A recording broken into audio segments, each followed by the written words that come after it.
Hans. All right, Hans is here. All right. Awesome. And Ken Dixon is here. Awesome. So welcome everyone to this edition of Living Above Hurt. We have the infamous, and I still have echo. So I don't know if that's coming through Joey's thing or because I don't know. I don't hear it. Do you? Yeah, I don't hear it on my end. Yeah. Okay. Yeah, I keep hearing it. Okay. So we are going to interview Joey Gilgles, and we're going to start off with Joey. Just kind of introduce yourself to everyone that's in the room. Welcome, Hans. That's my brother from another Mr. And Lady T and Dr. J and Ken is in the house and LaTanya is in the house. And so, we got a wonderful group. So awesome. Go ahead and introduce yourself to those that don't know you and present yourself to the rest of us. Sure, yeah, definitely. My name is Joseph Aquilino, also known as Joey Giggles. I've grown in my time from a time of bullying and a time of peril to a time where now I feel like I'm a success, and I'm really excited about that. I started my own radio station called WIRN Internet Radio. Really excited about that. 116,000 listeners later. That's right. Yes, reached 116 actually on Linda Hillman's show yesterday. So there you go. We reached 116,000. And really excited about that. Started JGF organization. It was a little hashtag, guys. Little hashtag. And now we're a big organization. Started the not-for-profit end, which is the JGF Foundation Incorporated, which deals with chronic pain patients.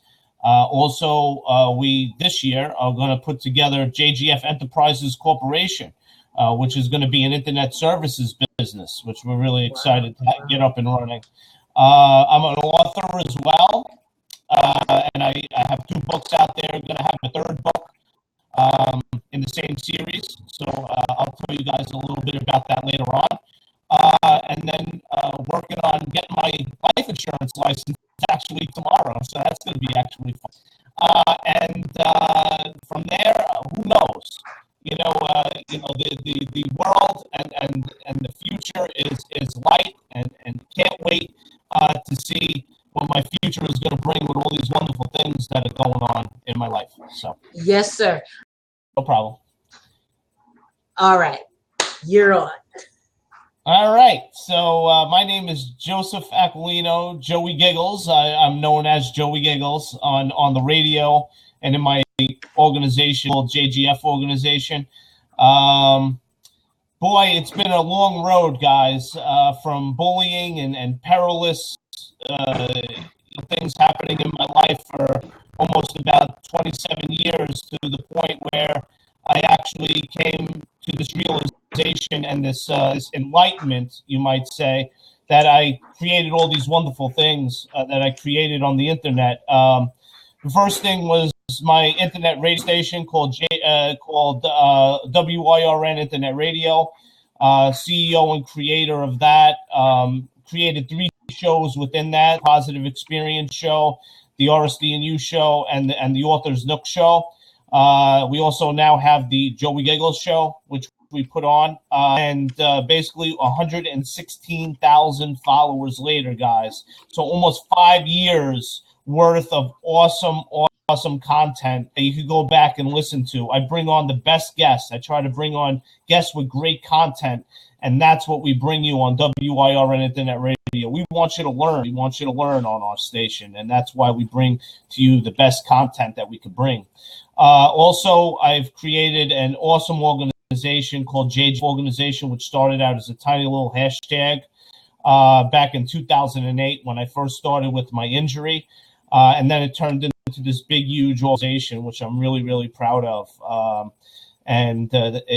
We actually have two entities that are recognized by the government now. One is a 501c3, and that's JGF Foundation Incorporated, which we raise money for the goodness of the world. Not only chronic pain patients, but also animals, helping the environment, helping all different kinds of people, and so on and so forth.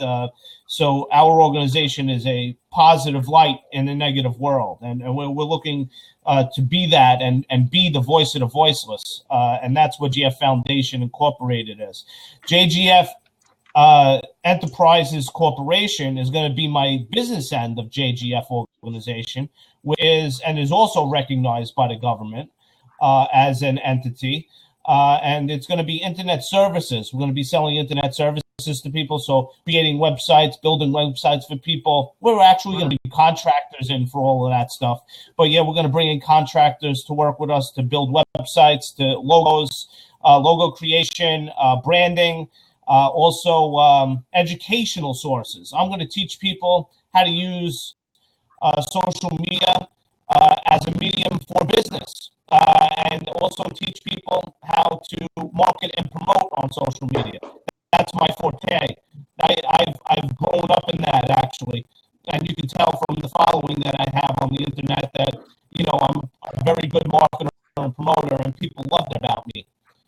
So that's what we're going to give, services that we're going to give people in JGF Enterprises Corporation.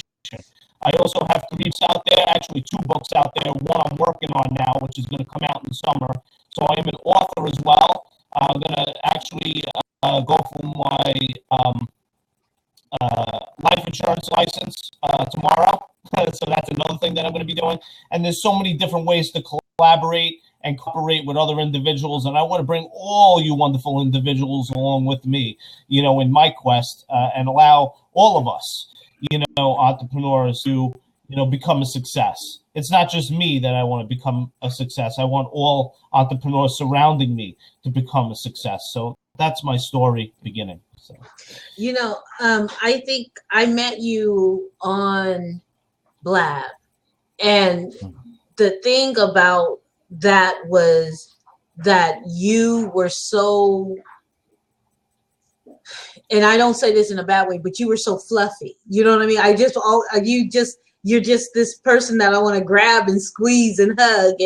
And I like that energy about you. And so I want you to tell us a little bit about your story, what you've gone through, and how you transformed from that into the Joey that we all know and love.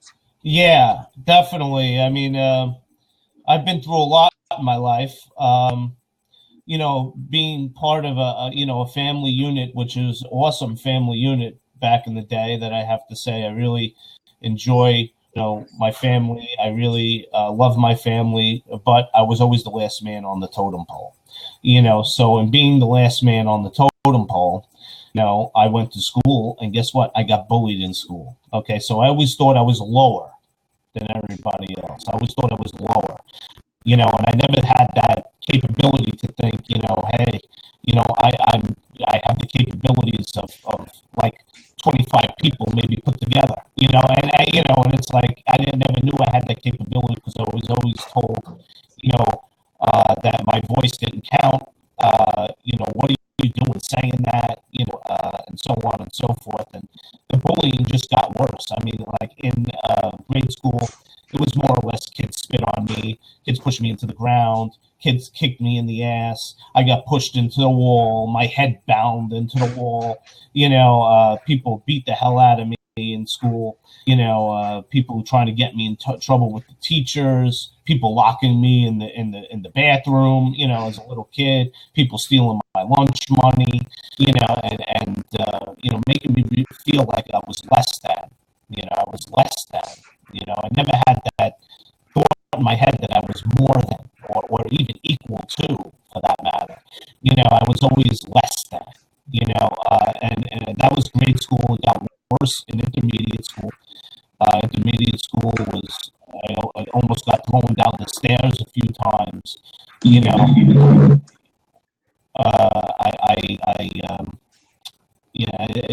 it just got worse. You know, people punched me in the face, knocked me out a few times. I let it happen. You know, and I didn't know what to do to stop.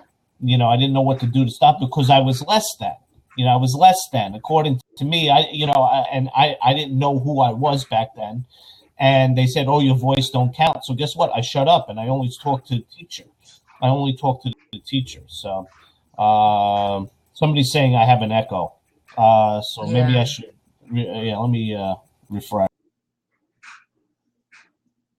So again, welcome. We are interviewing with Joey, and he is talking about what his life was before the transformation, before the man that we know today. Okay, I'm back. You hear me better now? Everything? Yeah, you sound better to me. Okay, all right. So my story was perilous. There was a lot of peril in my life, you know, back then.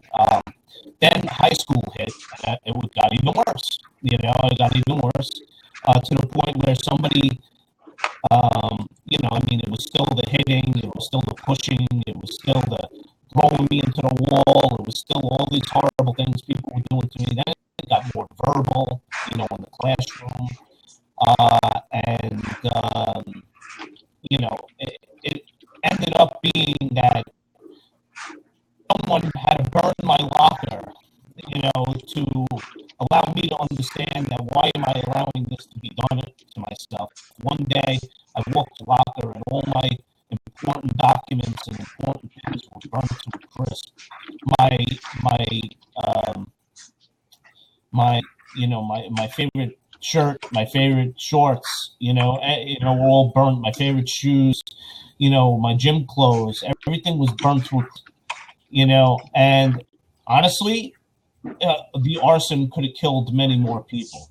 Could have killed people. These bullies actually could have killed more people, but they wanted to do something to me to, you know, I guess leave me a message, you know, per se, to say, you know, Joe, just don't come around here no more. You know, but guess what?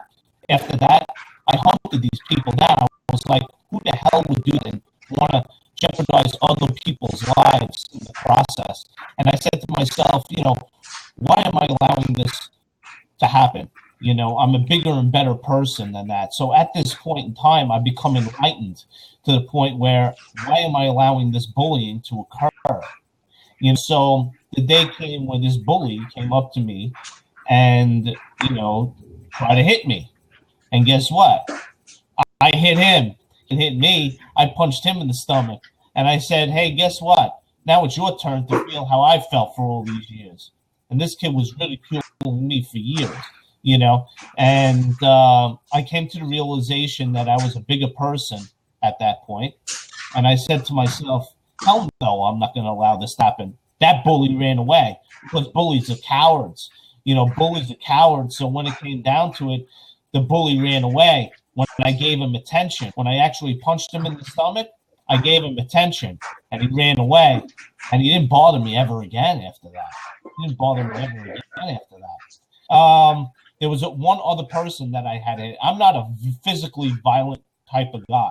I'm not a type of guy that will hit somebody in the face or hit somebody in the stomach or hit somebody anywhere.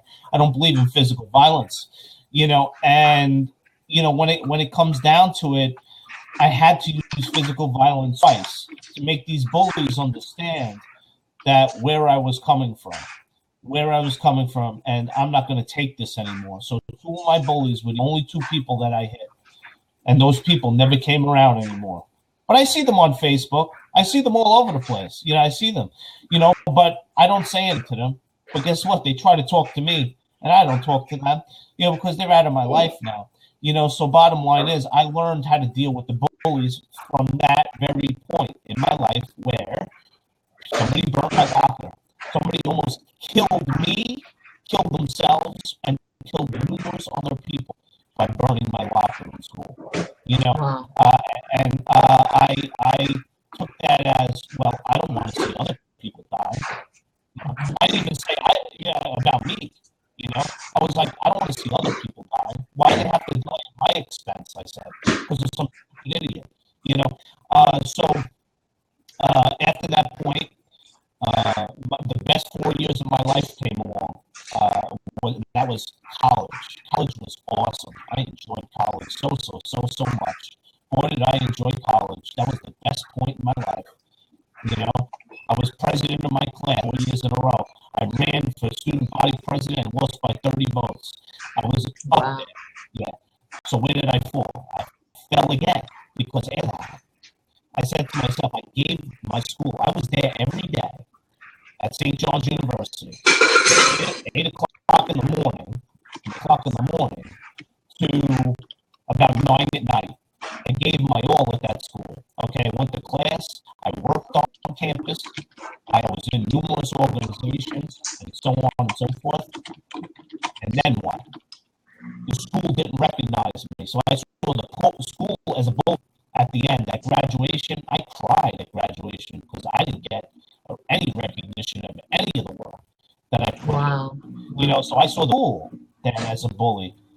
So then I fell back into this bully mentality, and I was bullied at work, bullied by my bosses, bullied by colleagues. I fell into this thing again where I was being bullied. After that point, I was on a high on life, and then after that point, after I wasn't recognized, and I'm not a guy that likes to be. I'm not a person that likes to be recognized. I'm not a person that likes the attention or the accolade. But at that point, I needed that accolade because I needed my school to recognize me at the end of 4 years of really great work, of really awesome work. Like in all the organizations that I was in. So I wasn't given that recognition. I fell back into that mentality of being bullied and lower than somebody, and that's the story. And then from there, I had 8 jobs in 11 years because I couldn't find myself in my careers. Or I never had a career. It was only jobs. Never had a career because I could never find myself, So I fell into debt during this period of time too. After school, I spent stupidly on credit cards, and it's like, oh, I'll just put it on the plastic. Oh, but you forget you have to pay back the plastic. You know what I'm saying? Exactly. So I had all this debt. I was a stupid kid. And so there was just a lot of peril in my life, a lot of peril surrounding money, a lot of peril surrounding me, a lot of peril surrounding everything I was involved in, so that's where I was before the injury. So that I hope that answered your question. So. Yeah. And so I know yesterday when you were interviewing me, you said that your life changed after your injury, and you kind of thanked your pain. So, and I named this "Living with Pain on Purpose" because my topic is always living above pain or living above hurt. But you have a condition where you are living with pain, but you are this bubbly personality. I mean, I kind of was tickled yesterday when I was being interviewed by him because, he comes on, he's like, hey, this is Joey. And I'm like, oh, wow. This guy is like, he's like, energy and inspiration and motivation at like 10s when he's on his show. I mean, he's always that, but he was like, I've never seen Joey in his element. And so I'm like, okay, this guy has pain. So tell us about the pain. How did the pain come about? And how did you get to the point where you could be Joey Giggles? Sure, yeah, definitely, and this is the important part of the story. This is a very important part of the story because this is the turnaround in my life. Okay, so how I became who I am. Well, all right. So one day at work, I went into work.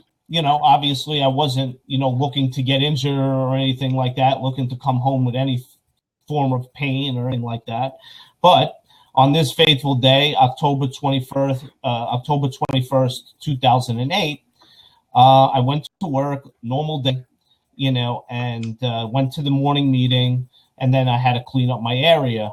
So what I did was I went around, I was taking off the items because I was in retail, that didn't belong in my area and putting it in a cart, and so on and so forth. So it turns out the first injury happened when a used tomato can, like those big tomato sauce cans, fell on my toes on my left side, fell on the toes, and I went down, and it was excruciating pain. I could feel my toes swelling up. Okay, I could feel my toes swelling up at point in time. And I said to myself, well, I hope the toes aren't broken, thinking in my head, the pain's going to go away, So I'm like, I hope the toes are broken, So I'm writhing in pain. People had to come over and see what the hell was wrong with me because I was writhing in pain. There was like so many people, like 2 or 3 or 4 people like surrounding me. Joe, you're all right. Joe, you're all right. And I'm like, well, obviously I'm not all right, so help me get off the ground, so I wasn't obviously laughing at that point, but I was like really in pain. I was really in pain. And I said to myself, I hope my toe aren't broken. So and then I start walking up to the front because I want to tell the boss, the head boss, that I'm injured. I was the team leader on the floor. I was a manager on the floor, but I had to tell my boss, hey, I gotta, go over and tell him, I'm injured. I don't feel good. There's something wrong here now. All right. So I'm limping up to the front of the store, and my team leader that's, adjacent to me was coming around with about a 200-pound cart, like filled with these heavy boxes, filled with these electronics boxes, all kinds of different things going on in the cart. Okay. And it was about a 200-pound cart, huge cart filled of big boxes and heavy merchandise, coming around the corner, and I'm limping up to the front, and I stopped for a minute, just to get my bearings. I stopped for a minute to get my bearings because I'm so hurt. The pain was just so immense. So I stopped there in the middle, and he's coming around this way, and obviously he don't see my foot there. And here we go again, another injury where he goes over the top of my left foot, left ankle with this 200-pound cart, and I'm down on the floor again, screaming and yelling, like, oh my God. And the boss is like standing there, and they're like, Joe, you're all right. Joe, are you all right? Obviously I'm not all right. Like I'm writhing in pain, so I get up. I get up on my own. I forced myself up. I said, I'm going to go over to my boss and let him know what the hell is going on. Obviously, he saw this guy come around with the cart and not see my foot there and not even apologize for running over my foot, so on. So be it. So I go over to him. He says, oh, yeah, there's some chairs over there going. I was like, could you go get the chair and put it over here for me so I could sit down in the chair at least?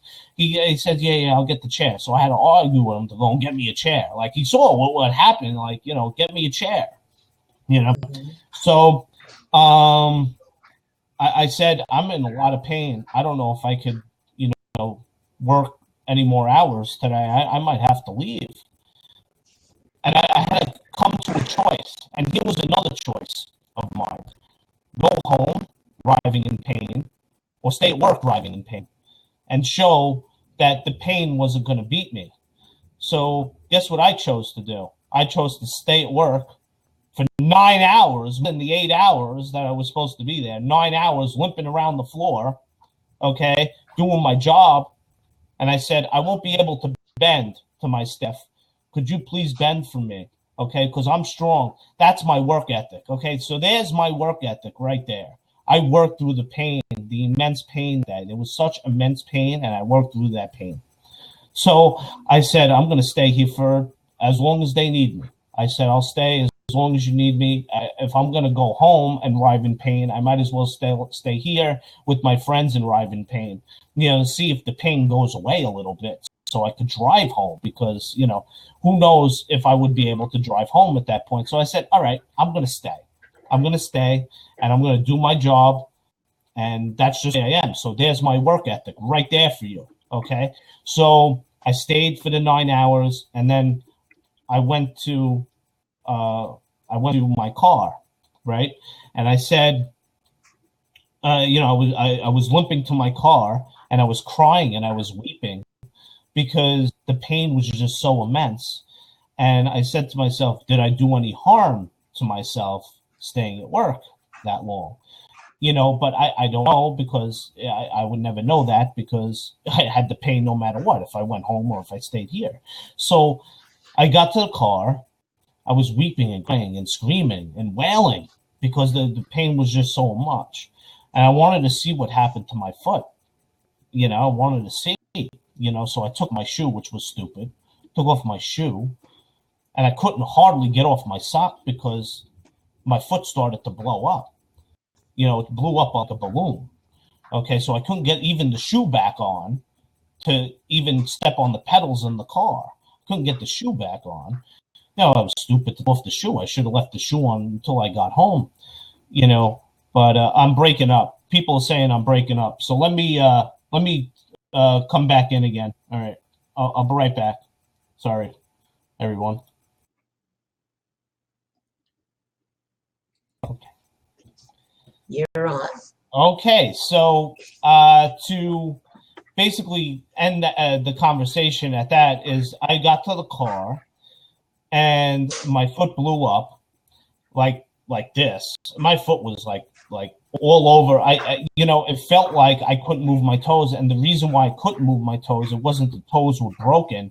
It was because of such immense amounts of swelling that was going on in the foot that it kept everything, still, and I wasn't able to move my toes or my ankle or my foot. I wasn't able to move it at all because of the immense swelling that was going on. So I got in the car and I was crying and wailing. I'm going home, and it took me 15 minutes usually to get home. It took me about an hour to get home because I had to pull over to the side when the pain got bad. I had to pull over to the side road, cry it out a little bit, and then start driving again, screaming, yell at myself, oh man, I can't believe this happened to me, and so on. It was like almost the stages of grief, like in the car as I was going home, and I was like, oh man, it was like, every stage of grief was going on. And I was like, oh man. So I finally got home.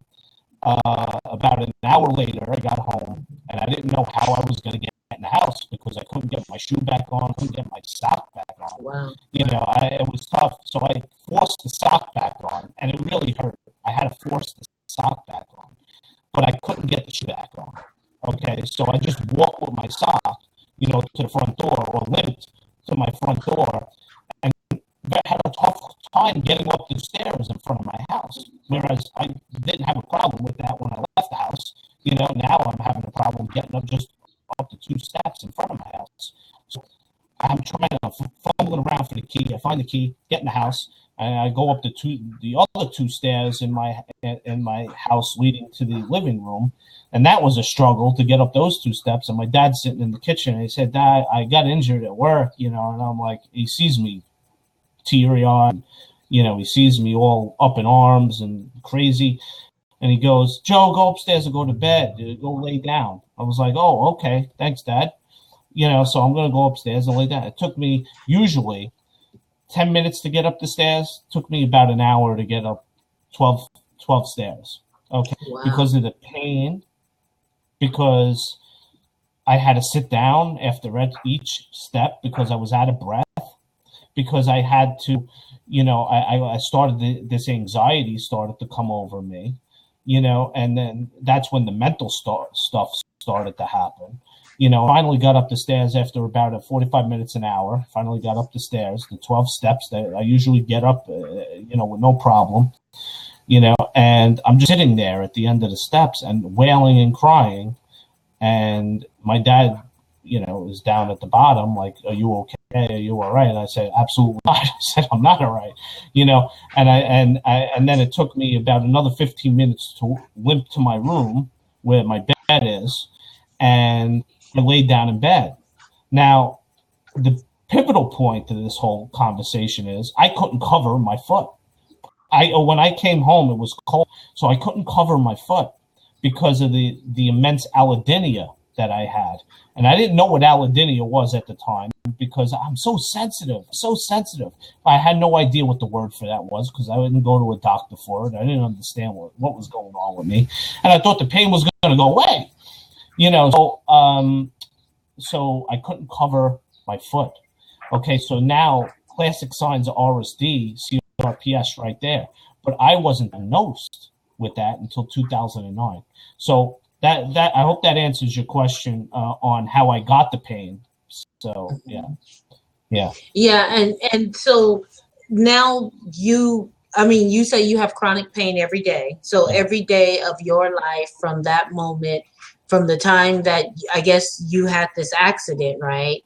And then in 2009 they diagnosed it. So now you know what's happening and why you're having this pain. But you've had pain every day since then, right?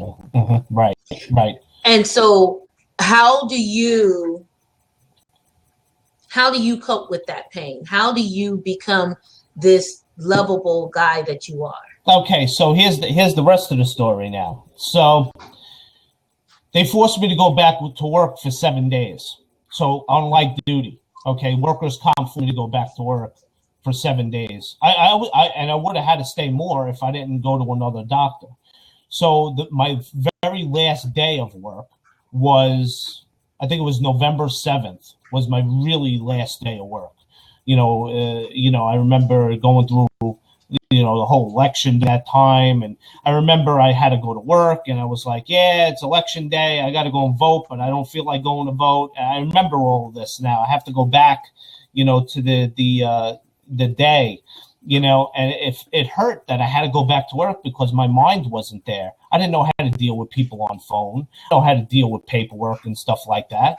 At this point I was in delirium. You know what I'm saying? I was in delirium. The pain was that bad, So fighting with doctors, fighting with workers' comp. Workers' comp was not paying me, allowing the pain to go higher and higher and higher with the stress, And at that point in time was my worst period of time. That's where I actually came up with the whole JGF hashtag. That was the only thing I could think about, honestly, at that point in time. That's when I came up with the JGF hashtag. And I always wanted to do my own thing. And I said to myself, somebody actually tailored that hashtag for me. I was called Joey Giggles Family. They said, no, that's too long. Make it JGF. People will type 3 letters rather than 15 letters. I said, oh, you're right. Absolutely. So that's when I created the JGF hashtag. But going back to the pain, I had to deal with these IME doctors, my own doctors, a workers' comp not sending me money, the bill collectors calling my home because all my bills were going defunct. I had to deal with all that stress, all the financial stress and not having any money, and then I had to seek a lawyer at that point in time, and the stress of seeking a lawyer. And then I finally got my back pay and I paid off my debt and I didn't have a debt problem. So at that point, relieved a lot of stress. Like it really took a weight off of my head. I said that really helped me. That money that I got from my back pay really helped me to get through that. But this immense pain continued.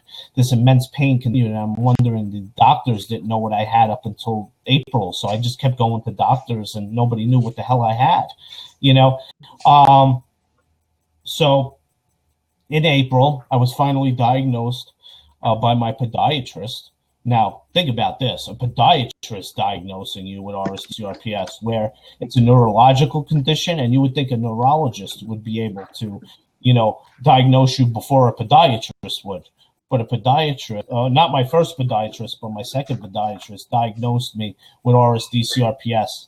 And then I got diagnosed by my neurologist at the end of 2000. So 2 doctors diagnosed me at the end of April 2009.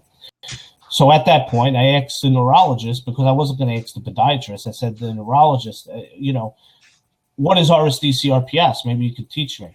And he said, oh, there's plenty of information on Google. Go to Google and learn about it. I'm like, well, you're a doctor. You're supposed to teach me about what I have. You're supposed to tell me and the treatments I'm supposed to try. Oh, no, don't worry about it. Go to Google. You'll find all the information out you need on Google. I'm thinking in my head, well, you're a nice doctor. I don't go to this doctor anymore, obviously. But I mean, like, you diagnose me and then you don't tell me what I have. Yeah, I mean, you don't explain to me what I have, so I have to go to the internet and learn about it. So that's where my advocacy started, because I had to learn myself. okay? But this immense pain. Now, just keep in mind, Exactly. and I want to make people understand what I have and how immense the pain was during this period of time. Imagine the most worst pain you have, and imagine a flame being held up to that pain. And I felt that every day and every second of my life. Imagine a burning pain, okay?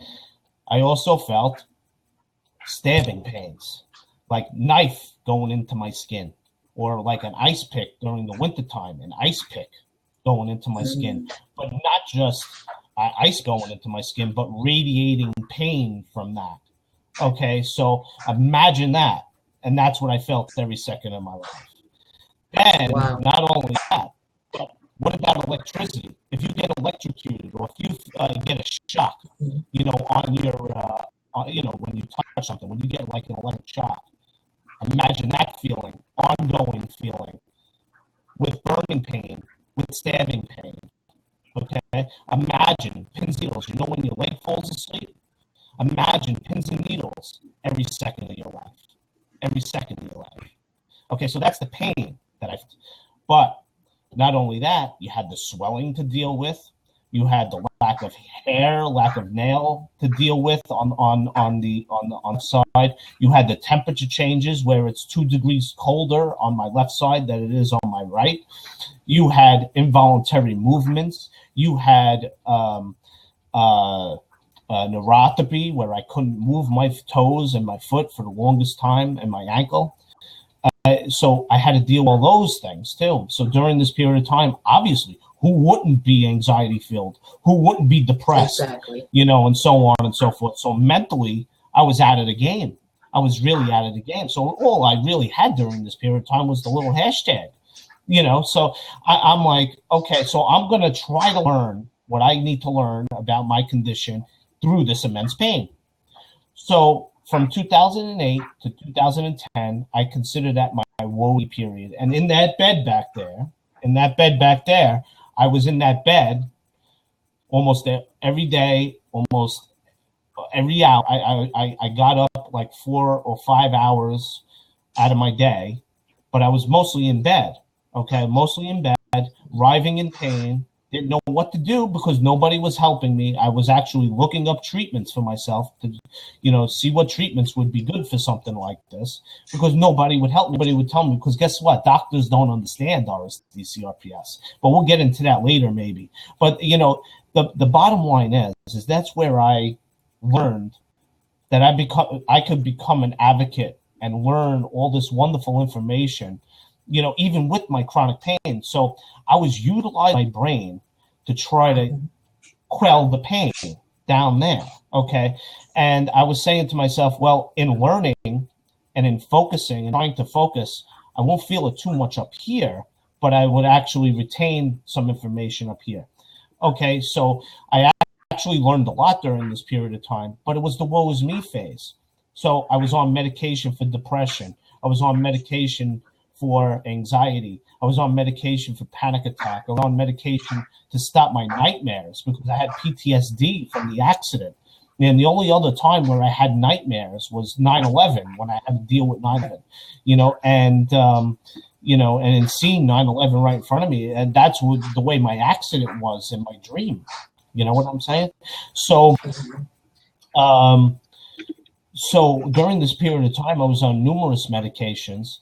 And those medications take away all your emotion. So I really didn't have any of my emotion. There was really no emotion in me, you know, except for what? The happy emotion, You know, I was always happy. Happy. And that was it. I couldn't express any other emotion but happy, because they put you all on all this medication, make you happy, you know, and get you out of this depression, you know, and get you out of this anxiety, you know. So, you know, after a while, the medications didn't work anymore. We'll get to that, you know, a little later. But 2008 to 2010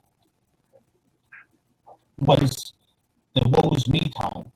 Like, what am I going to do with my life? How am I going to find myself? You know, am I ever going to have a wife? Am I ever going to have kids? Am I going to have a house? Am I going to have an American dream? Am I going to have all of this stuff? pressure myself and depressing myself at that point. So from there, 2010 to 2012 was the most pivotal point in my life where I saw the enlightenment, the wonderful enlightenment that I had during that period of time. Even with 9/10 pain, I came up with the idea of a radio show. I came up with the idea of JGF organization, and I put my mind to work. Okay. And I put my mind to work. This is when I'm starting to build my base on social media. That's how you see now all the people that follow me, all the quality people on the internet that follow me. It took almost 8 years to build that base. So I protect that base because I know it took me through pain and through everything that I had to deal with. It took me all of that time build what I built today. And I'm proud of that.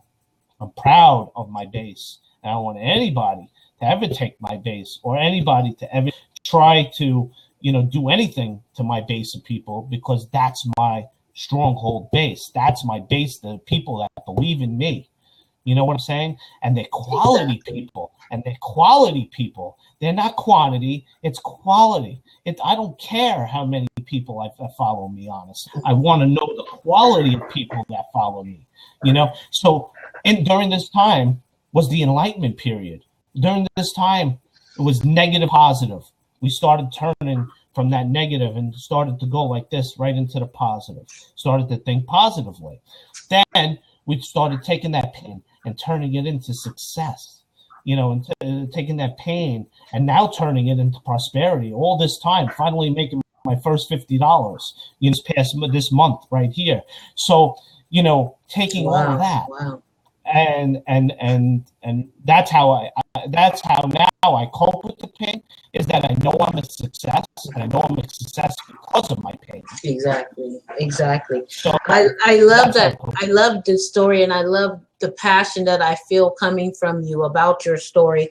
And I just kind of want to back up a little bit. You mentioned that you're an author, and that I think you said you're in 2 books right now.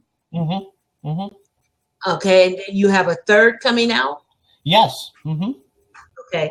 So, and the books that you've written, are you telling this story, or are you telling the life lessons that you learned? What can we find if we look up the books that you're in? Okay, well, first book I'm in is more of a history book, and I'll tell you the story behind that. It's more of a history book, and I went to school before I got my injury to get my master's degree. So that book is actually my thesis, my A thesis that I wrote for my master's, turned into a book. It's the Roman Empire versus America, and how the differences and similarities between the two empires. So that's that book. That's more of a history book. But the book that I really want to touch on here is the one I just wrote, and the one I just have out there. It's called Heart, Mind, Wisdom. Heart, Mind, Wisdom, Book 3, where I talk about my story, my chronic pain story, and where it comes out in light that there was a lot of suffering. There was a lot of heartbreak. There was a lot of extenuous situations. But through all of that, the inspiration, the motivation, and the empowerment that I give through the story, which is key. That's key. Okay, because I empower other chronic pain patients to look at me and say they can do it. Exactly. They can do it. They can get up out of bed like I got up out of bed. And I push this every day on my show. I say, you can get up out of bed. You can do it. If I do it, you can do it. If you have the willpower, you can do it. Anybody could do this. You could get up out of bed and do something wonderful and live a great second life, and so on and so forth. That's what that book is about. That's a book of inspiration. That's a book of motivation. And that is the story of empowerment to disabled people and challenged people all over the world to say, guess what? Woe's me period is over. I'm getting up out of bed and I'm doing something great. So that will answer that question. I think. And so tell me, because I know you said between 2010 and 2012, that was your reformation or your coming out of the woe is me kind of mentality. But let me ask you this. What was the one defining moment that you just knew that I don't want to be like this anymore? When did you know that? Well, I was tired of being a vegetable in a bed. I was tired of just laying in bed every day. And there was that day, like a couple of months maybe into 2010, maybe like around March sometime, I said to myself, 2010 is going to be my breakout year. I have ideas. I know I have ideas. I'm thinking up these ideas in my head. I'm meditating on it. I'm meditating on it. And that's when I got up out of bed and I said, these dreams are going to become fruition. These dreams are going to come alive. And from that time, the dreams came alive. I meditated on all my talents, found what I was good at on the computer. I knew I was good at marketing and promotions on social media, so I utilized that to the best of my ability. Then in 2011, I started the radio station, almost 5 years now. Actually, the 20th is my 5th year anniversary. That's Saturday. That's my 5th year anniversary. And then the whole idea of JGF not being a hashtag anymore and being a bigger organization and be a nonprofit, to be the voice of the voiceless. Then the books, and then the books came in 2013, 2000, and 2016, so, yeah. Yeah, and so tell us a little bit about the JGF organization. I know you said it's for people with chronic pain, but what do you do with what services do you provide to these individuals? Okay, definitely. I'll definitely chat about that here. Hey, Robin Wright's in the house. Welcome, Robin.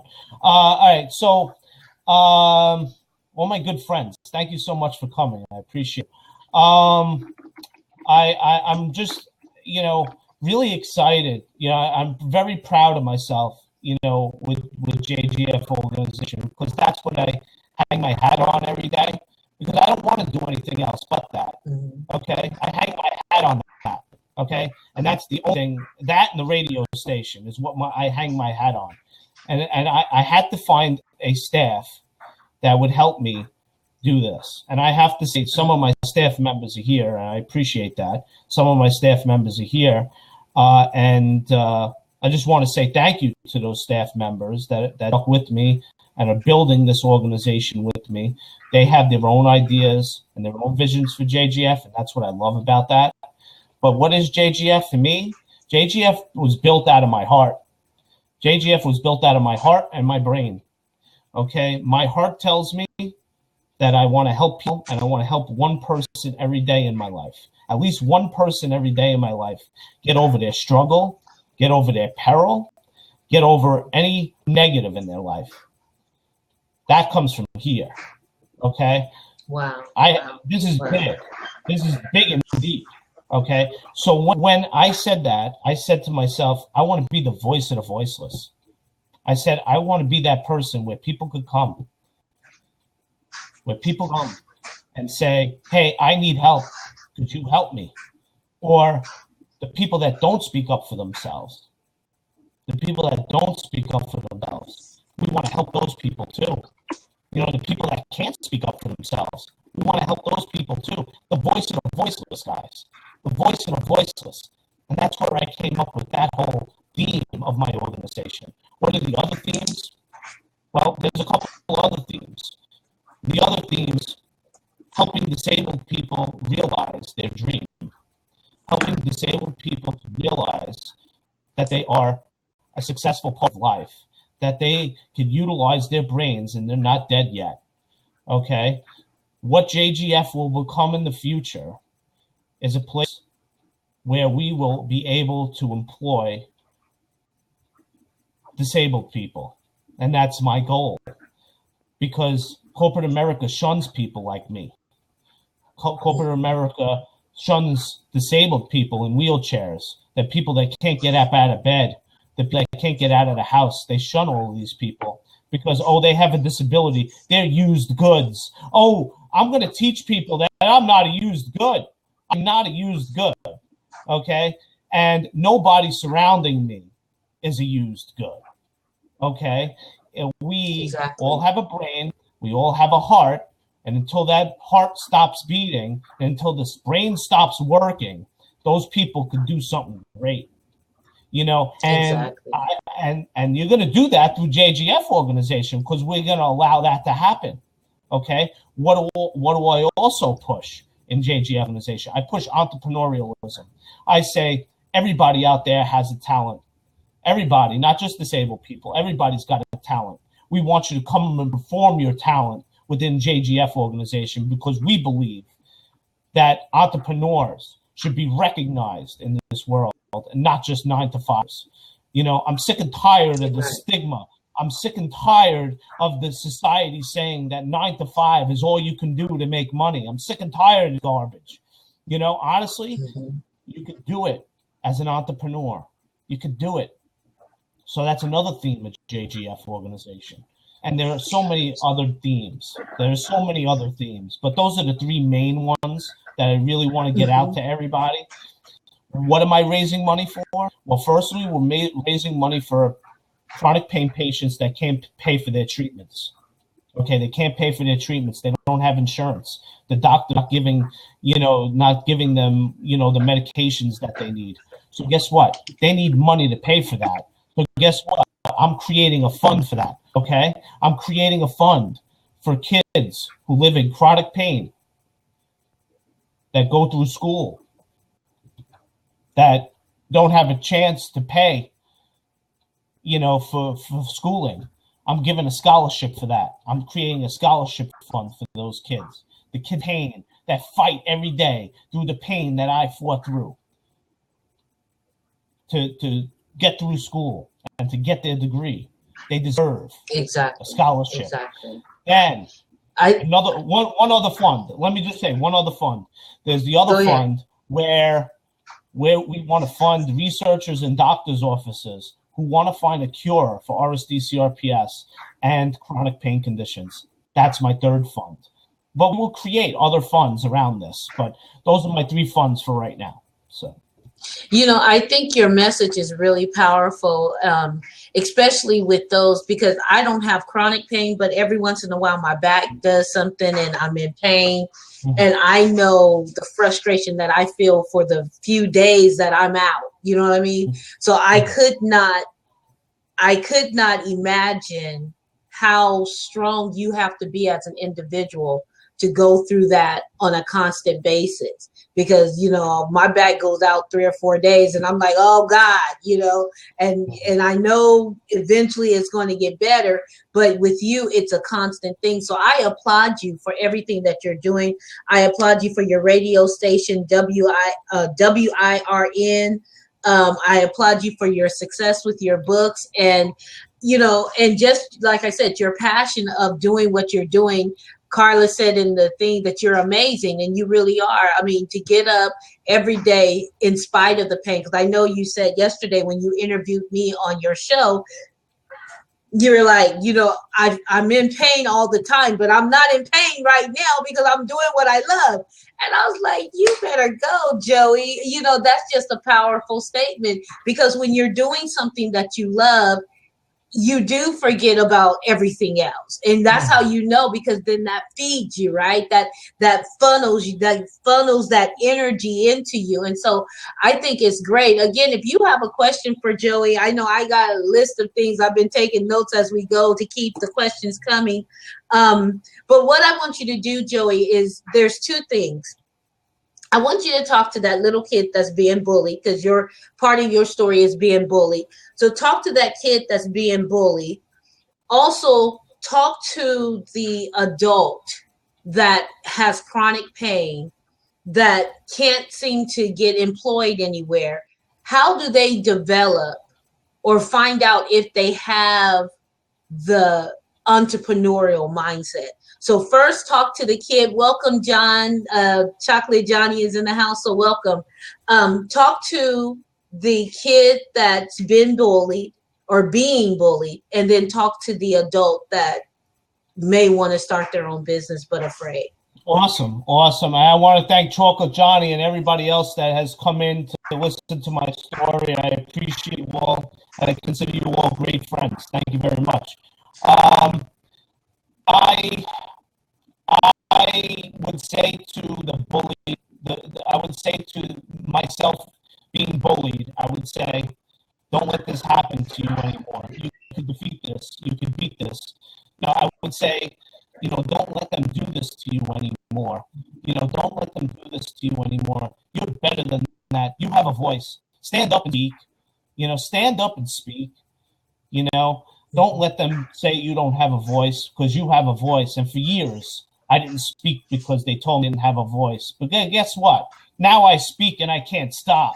So there you go. Yeah. Okay? So that's what I tell me dealing with the bully. Now, me dealing with chronic pain in the business, this is what I tell that guy. I say, you're going to be a success. You're going to be a success. You just keep doing what you're doing. Keep dealing with the team that you're dealing with, and you are going to be a success. You're going to be a success. You're going to be an awesome success. You're going to inspire people and motivate people, and you are going to empower people to do wonderful things in this world. So doing what you're doing and fight through the pain. Every day, that pain is there, and I fight through it every day, and I don't show it here, but I fight through it. It's a little bit of a mask. Yeah. Yep. So, yeah. That's important that, you take your focus off of it. But Robin asked a question, what can we say, do for our friends and family that live with chronic pain? What would I say to those people? That's actually a really great question, Robin. I love that question, because as an advocate, that's what I do. You could actually send them to me and I'll teach them a thing or two, but here's the thing. This is what, if you just want to deal with it yourself, just show them love and show them support. That's all they want, because you can't see their pain. Okay. Nobody in this world could see my pain, but I could explain my pain. All I want you to do is understand that I have pain and ask me how I'm doing every day. And that's what people in chronic pain really want, is for people to support them, for people to shun them and say, oh, you look great. You could go back to work. That's hurting a chronic pain patient. That's not helping them. Okay? That hurt me numerous times when somebody said, oh, you look great. You could go back to work. And meanwhile, I'm dealing with this immense pain in my body. So never say that to a chronic pain patient. Never say they look good. Okay? Just say, hey, how you doing today? That's all we want. That's all we want as chronic patients. We want you to acknowledge us. We want you to acknowledge us because you can't see what we go through. We just want you to acknowledge us, the people around us. We just need acknowledgement. And what else could you do? Send them to people like me, an advocate, who could send them in the right direction to say, well, this treatment might be good for you. Maybe this doctor might be good for you. I could look up doctors in your area, and I could do numerous things for you, because I built up a database for all these years I've been doing this, and all this information that I've been doing. She could also come and listen to my RSD and U shows, which are very informational, with my friend Crystal Murphy and my friend Kimmy Simonson. We do an awesome show where we just delve out knowledge. So my suggestion is acknowledgement, and bring them to people that understand their condition. Exactly. Bring them to people that understand it, because we can help them. We can help them through. That's powerful. That's powerful. Because even when you said that, I was thinking about, what I do as a nonprofit. I mean, what I do as a coach and all of that, I have to listen. But as a nonprofit, I do that because I'm like you. I was there. And so I understand how it feels and what it feels like to want to do better and feel like all hope is lost because of your past. And so I thank you. I just thank you for being there, because if I know anybody that has chronic pain, and I don't think I have anyone in my life right now, but I have in my mental Rolodex, you're there. It says Joey Giggles can help out. And I like what Robin said, that when you were talking about, just asking someone if they're okay.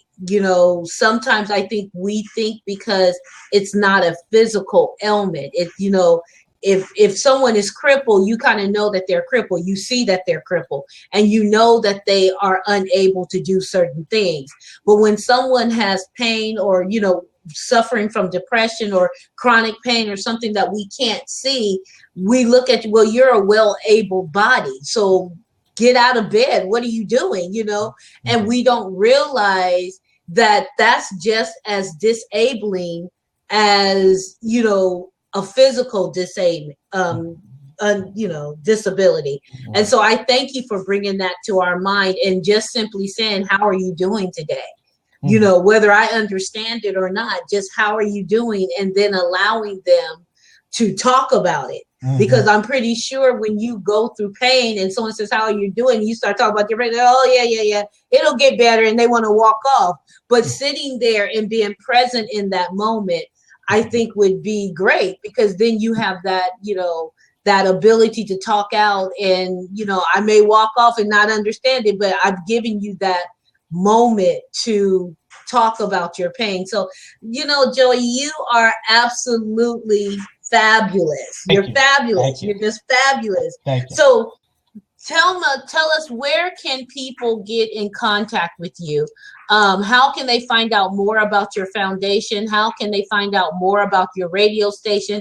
Where can we find your books? Awesome. Yes, I will tell everybody. Then I have one other thing to say before the show ends here. But I love you all for coming. Thank you so much, everybody. I appreciate you. Everybody that's popped in, everybody that stayed and asked questions.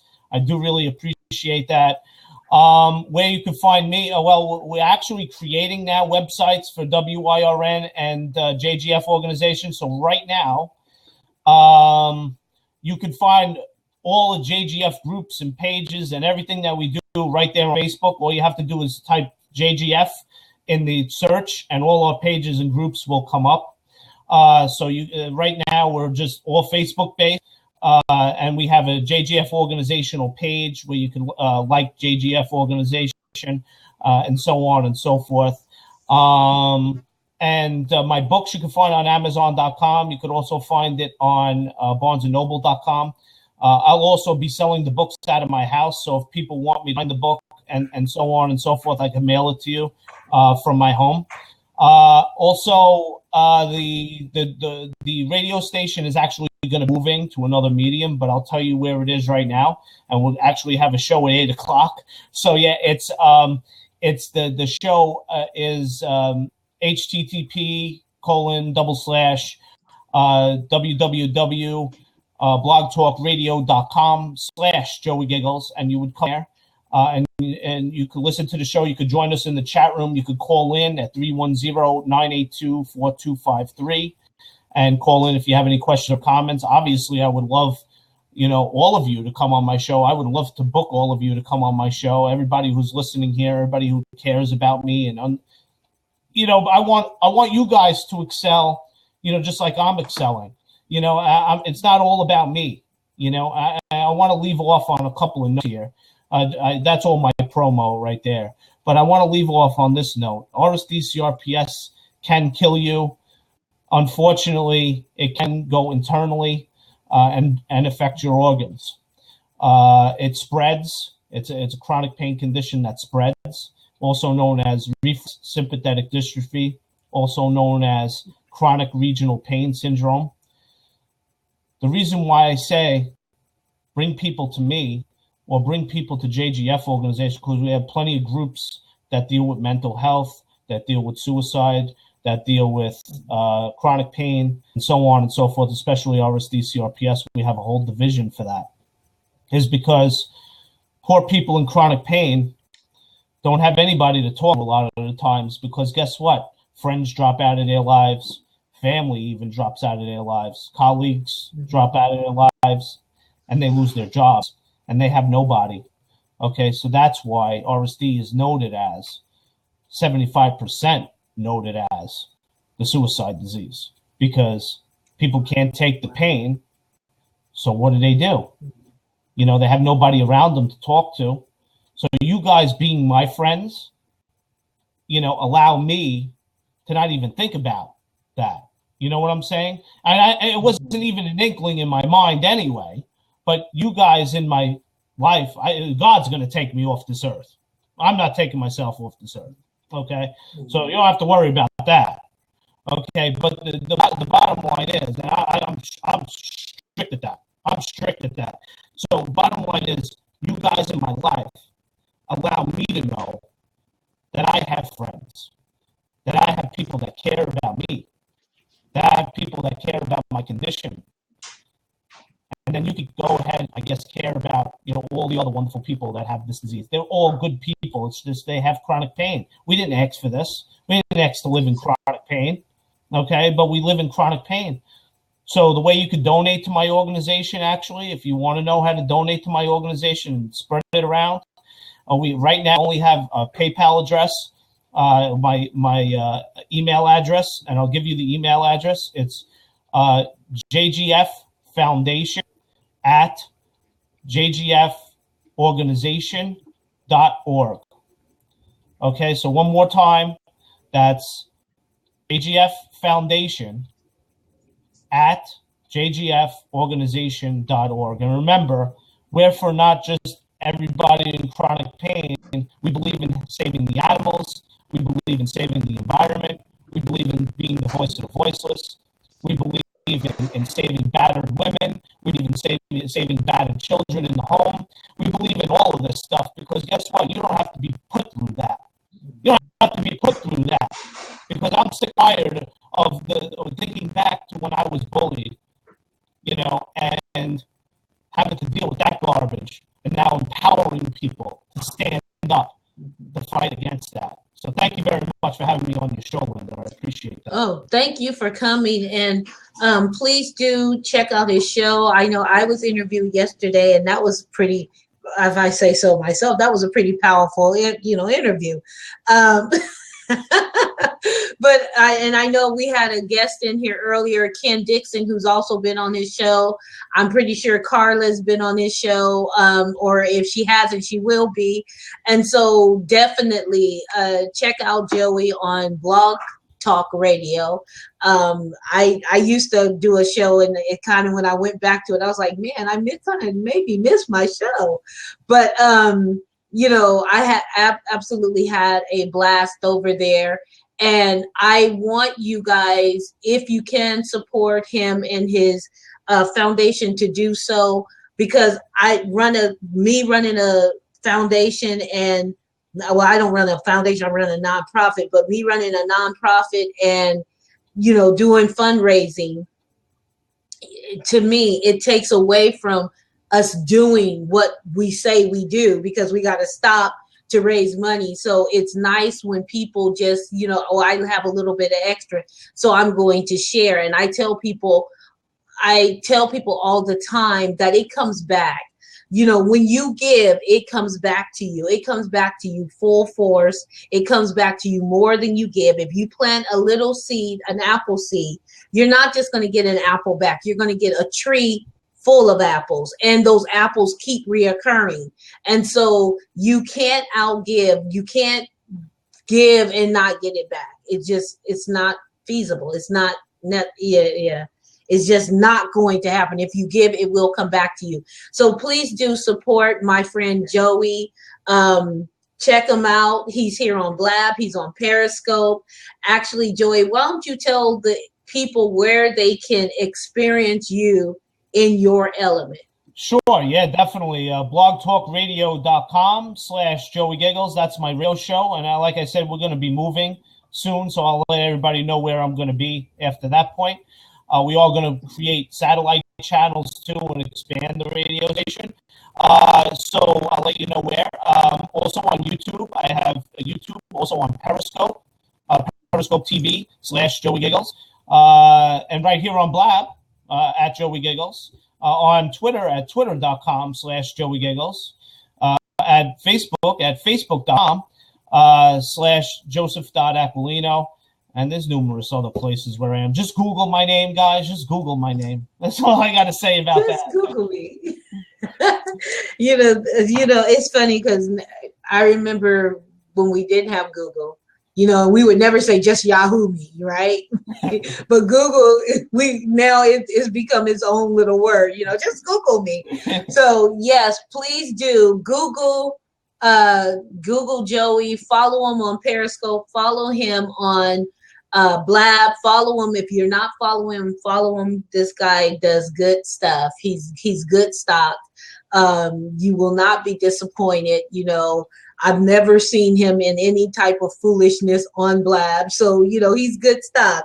You can always enjoy the Blabs that he's in. And so again, thank you so much, Joey. And before we end today, just the people that are still here, the people that are going to be watching on the replay, what are your last words to them? What is it that you want us to take home with us? Wow. There's so much.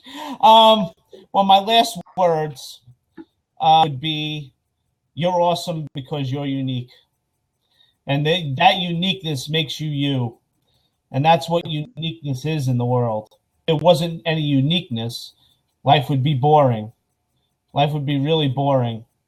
So thank God that God made us all unique, and that's what I believe. I don't know what anybody else believes in God, or if they don't believe in God, but honestly, God created us in the light that we are, and we are all unique, and we have all the talents in the world. Ladies and gentlemen, I have to say to you, you're awesome because you are unique, and God bless you all for that, because you allow me to then come and collaborate with you.